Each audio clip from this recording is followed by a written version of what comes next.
Welcome to ICN Sunday Morning. I'm Vernon Loeb, Executive Editor. We've been covering high-level talks this week, not in Anchorage involving Trump and Putin, but in Geneva, where 120 countries have gathered to hash out a final treaty to end the global plastic pollution crisis. Right now, the world consumes about 500 million tons of plastic every year, and about 400 million tons of that becomes waste. It's in the oceans, it's blowing across our landscapes, it's in our bodies, it's in breast milk, it's in babies' bodies. Suffice it to say, the talks in Geneva did not go well. In fact, they blew up and concluded without a final treaty. Our man, Bob Berwyn, was there, as he always is at these high-level international environmental talks, and he joins me this morning. Bob, thanks so much for being here. It's great to be here. Thanks, Vernon. Yeah, so you're in Geneva. The talks have just ended. Tell us like what happened and why everything just fell apart at the end. The talks have been going for nearly 2 weeks. I was here for the last 3 days and got a full sense of the repetition of positions without much progress along the way as new versions of the treaty came out over the last few days.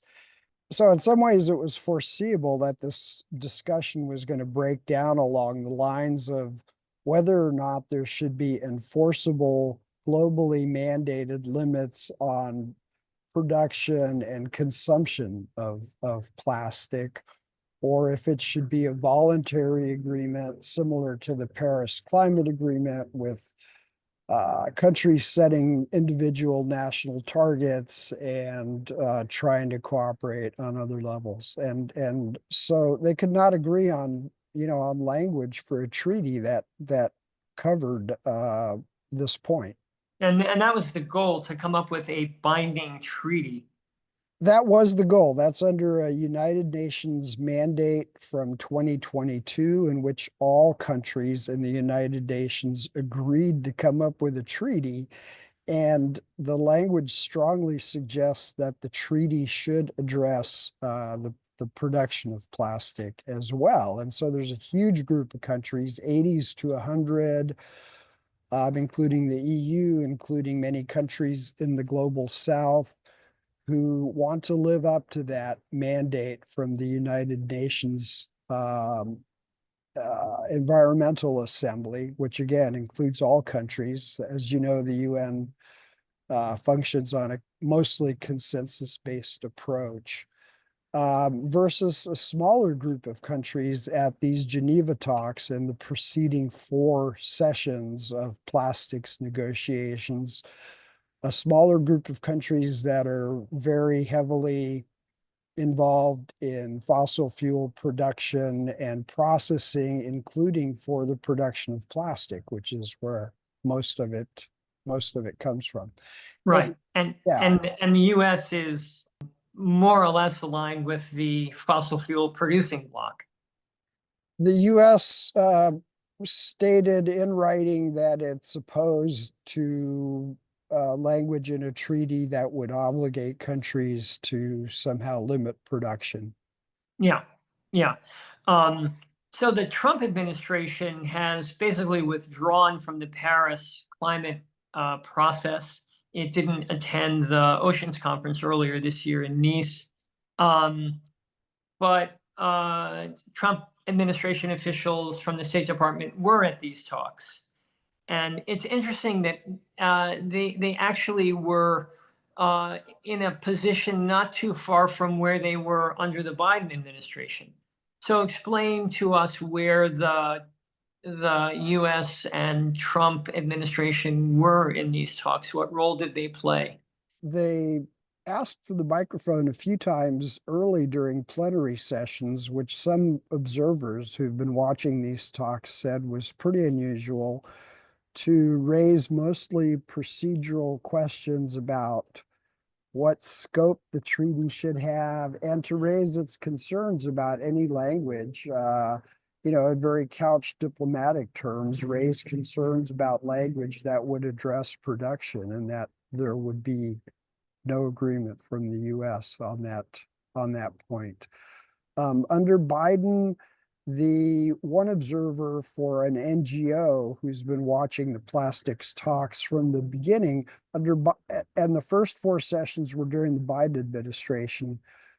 This observer with the Center for International Environmental Law, Rachel Rednavi, said that under Biden, the position evolved gradually over a few years to where it seemed to be willing to accept some language on production caps, but aspirational language that would be equal to what's in the Paris Agreement, sort of a voluntary goal that you set, you report on it, whether you're reaching it or not, how short you're falling, and it just kind of results in another new process.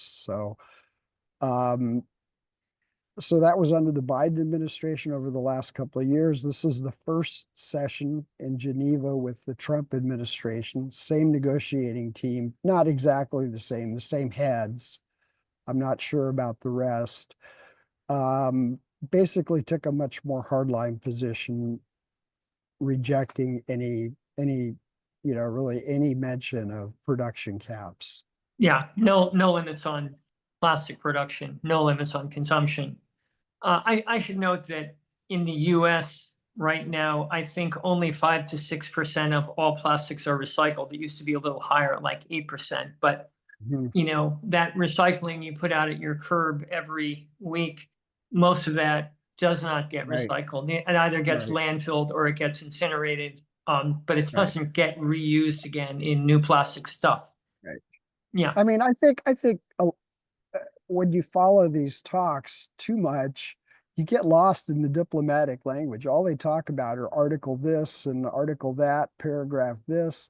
And what this really means is that this incredible problem, which includes, vast island-sized patches of rotting plastic that breed pathogens in the oceans and emissions from factories that are proven scientifically to harm people, they're going to continue unchecked all over the world for the foreseeable future. That was the yeah. goal, was to somehow get this massively expanding problem in grip. And that didn't happen. And so the impacts to humans and almost undescribable impacts to ecosystems and environments are continuing unchecked. Yeah, you note in your piece that you just filed that, the outcome here is very similar to the outcome at the past, however many, climate talks, the COPs, where you've got this, relatively small number of fossil fuel producing nations, typically led by Saudi Arabia, opposing limits on the use of fossil fuels. You note in your story, you quote someone in your story is saying consensus is not democracy. And what these international treaties require is consensus. Like everybody has to agree, all 180 nations have to agree on something before a treaty is finalized. Mhm. Um, how do we ever break out of this global situation where we've got to achieve consensus that we can never achieve? Well, one thing that was uh, new to me was that there was more discussion of using voting procedures to break deadlocks on key issues, and then to proceed with, coalitions of willing countries and find a way to make a system like that work. Whether or not that's possible, who knows? It hasn't been tried. I think voting was even mentioned once in a plenary, sorry, which I know sounds wonky, but it's kind of a big deal because people shy away from it. It's always been there as a sort of a background threat to say, like, compromise or we'll force a vote on this or that. And now it's really being talked about much more openly. Countries are saying that the consensus process is broken and that other measures need to be considered. And again, in their language, they use words like the modalities of procedures. And what they're talking about is this constant obstruction by a certain set of countries that overlap with the same set of countries doing it at the climate talks in getting through some of the things that need to be gotten through. Yeah, yeah. I should note that I think 5% of global emissions come from plastics manufacturing. So it's certainly not insignificant. Give us a little primer on plastics and health. I mean, there are these microplastic particles in all of our bodies now. Mhm. They're in mother's breast milk and they're in babies' bodies. How does that happen? How do we come to ingest plastic, and how Mhm. harmful is it to us? You can even absorb microplastics through the skin. As part of this session in Geneva, some of the executives involved wore plastic bracelets for a while, and they measured how much could just be absorbed through, through contact with the skin. But as you mentioned, the microplastics are pretty much everywhere in the atmosphere. So we're breathing them in, we're ingesting them, and when we use plastic containers, we're inhaling them from the emissions or their byproducts from every step of the process, from originally manufacturing them, actually from the drilling that goes on to get the oil and gas needed to produce it. It's just pervasive in everything that we do almost. It's inescapable. I mean, you mentioned everywhere it's been found, geographically just as widespread, from the ice caps to down deep in the ocean now. So Yeah, it's in the food that we eat. yeah. I think the projection is that 400 million tons of plastic waste a year now will triple by 2060 if something isn't done, if some sort of binding treaty of some sort isn't negotiated. So what happens next? These talks have ended. They were supposed to have produced a final treaty. They produced nothing. Um, what happens next? What's the next stop on this train? Mhm. Right. In a way, it's almost a step back because I think they're going to revert to the very first draft version of a treaty that was developed a couple of years ago and start from there again. The next step is an UN Environmental Assembly in December in Nairobi. And that will include a report that will probably outline some possible options to proceed with more talks. Whether or not they're in the same format seems to be open at this point. And then the United Nations Environmental Assembly um, will decide how to proceed. And we'll see if there's a vote at that point or a consensus adopted at that point. And we'll be watching how the US is involved at that assembly in Nairobi. Yeah. Um, it kind of seems like all these talks that you cover sort of end the same way, in this sort of disappointing collapse. But I've started asking all of our folks at the end of our chats here to tell me something positive, to give me something that all of us can sort of hold on to or latch on to, that will make us think that progress is possible, that all is not doom and gloom. Um, so give me something. Um, Sure. I yeah, did not see a single plastic water bottle anywhere at the United Nations offices or negotiating rooms. there you Everybody go. had anodized metal bottles, but even those include generally, coating I'm pretty sure most of them are still have some sort of plastic associated with them. Um, I think I think the talks showed that there's a huge number of countries that are really determined to do something about this. And And they stuck together, you know, there wasn't a lot of sort of splitting off, even under sort of looming economic threats. For example, there were rumors. I wasn't able to confirm it personally. I probably shouldn't even mention it, but there were talks of tariffs being sort of mentioned in backroom negotiations by the US. I heard it from several people who were there in the room. Uh, Hmm. but these countries are really determined to do something, and a lot of them already have. As you know, I live in Europe, and there are countries here that are clearly making progress, at least on the capturing end, which we know unleashes a whole new solution, a whole new set of problems. But Yeah. they also seem determined to keep working at the production and consumption side of it and figuring out alternatives. And um, you know, we kind of got hung up on that main point of division in the talks. There is more agreement on things like pushing ahead with finding alternatives to plastic or identifying areas where their use could be reduced or eliminated. So that, you know, there are some areas of Yeah. agreement, and all the countries wanted to keep talking. So that's hopeful to me too. I Yeah. You were also telling me the situation in Switzerland was um, pretty dramatic in terms of controls on plastic and sort of plastic consciousness. Very much so. And in the country where I live, Austria as well, I had mentioned that there's, since this year, the start of the year, a 50-cent deposit on every plastic bottle. And you see people wheeling in like big carts full of plastic bottles from their car.